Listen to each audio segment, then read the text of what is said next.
Ghosts and ghouls, demons and aliens, monsters and worse, only here on Ghost or What, the best channel for original scary stories. Our next story is A Girl Lost in the Woods. I want to go somewhere. I am bored, Alexa said, dropping onto the bed. Yeah, you are right, I agreed with her. The routine has gotten quite hectic. What do you say, Arnold? Alexa asked her twin. Well, let me call Seth then. Let's see what he suggests, he agreed. Great, Ashley. Alexa winked at me, then continued. And I will call John, Alexa said, and went out of the room. After the discussion, we decided to go for a hiking trip. We all love hiking, and it was our routine to go for a trip every second month or so. We decided to leave our house before the sunrise, so we could reach the place on time. So we packed everything that was needed for the trip and woke up early in the morning. We had visited several places for hiking, but this was our first time here. John had read about it on the internet and found good reviews about it. So we all decided to give it a shot. We decided to take Seth's car as it was bigger than anyone else's. We hit the road and drove for another hour until we reached our destination. As we reached our destination, we stepped out of the car and took out our backpacks. The sun had just risen, and it was previewing the most beautiful acne I had ever seen. The birds were chirping at some distance. I felt refreshed and thanked Alexa for presenting the idea about an outing. We had chosen this place as there was less traffic, thus it was a quiet place. We all reached the starting point, but then Seth came up with a plan. He suggested that we should split into 2 teams and start on 2 different trails. We all liked the idea, hence we were split into 2 teams. One team was Alexa and John, and since there were a couple, they did not want anyone else in their teams, so the remaining 3 of us were teamed up. Our journey was to reach the top, and whoever reached first would win. So we started the hike.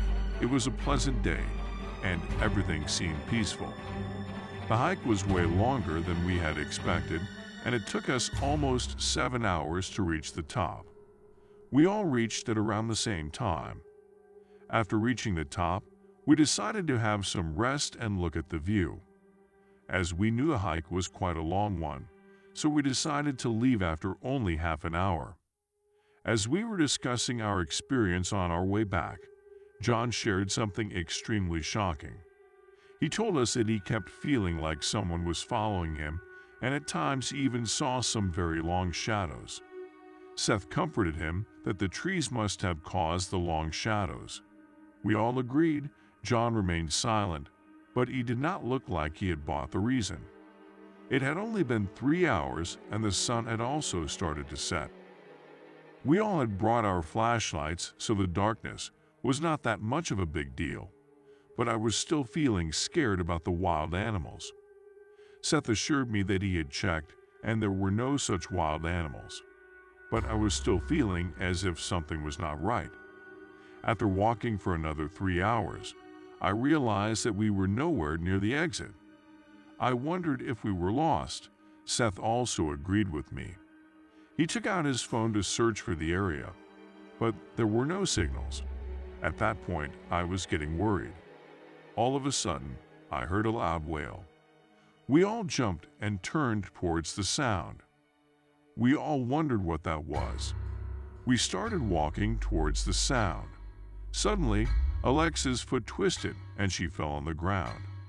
I was about to pick up, but then I saw her legs rising in the air, and some invisible creature started to drag her. She kept shouting with fear. We kept running after her, trying to catch her from whoever that was.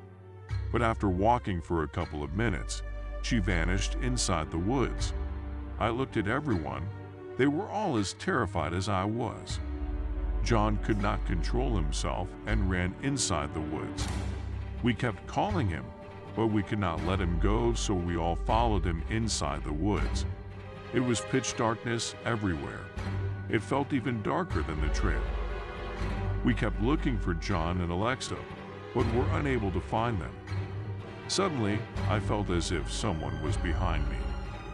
I instantly turned around, but there was no one. I felt terrified but remained silent. Suddenly, I heard Arnold's sound from a distance. We both flashed our lights around and realized that he was also gone. I was about to break, but Seth held my hand and assured me that we would find everyone. After searching for almost half an hour, I saw someone sitting under the tree. I stopped Seth and showed him the man. He had his back towards us. We were too scared to approach, but as we reached nearer, we realized it was John. Seth hurriedly helped him stand up. He was not wearing what he had earlier. His eyes were filled with terror. He was acting like he had not recognized us and was trying to get away from us. Seth shook him and finally, John came back into his senses. He finally recognized us and started crying. He told us that he saw those long shadows again and that someone kept following him, and the rest he did not remember. Seth told him that Arnold was also missing, so we had to stay together and look for them. We kept walking deep inside the woods, but there was no sign of them. Suddenly, we heard a blood-curdling scream of Alexa, and then everything went silent again. We started running towards the scream like a maniac. We had been running for a while when suddenly, Seth tripped over something and fell on the ground. We stopped on our spot and flashed our light. To our horror, Arnold's body was lying on the ground. I ran towards him and checked for the pulse. Luckily, he was alive. Seth tried to wake him up, but nothing happened. I again looked at my phone, but there were still no signals. We decided to go back towards the trail, as it was very difficult for Seth to carry him along.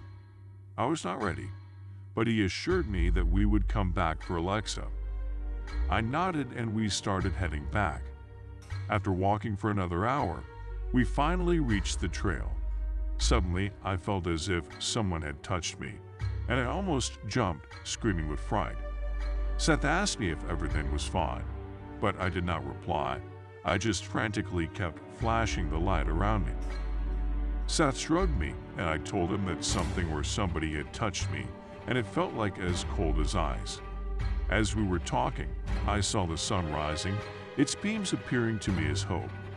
Right then, we all started to receive messages. As I checked my phone, I saw that there were full signals.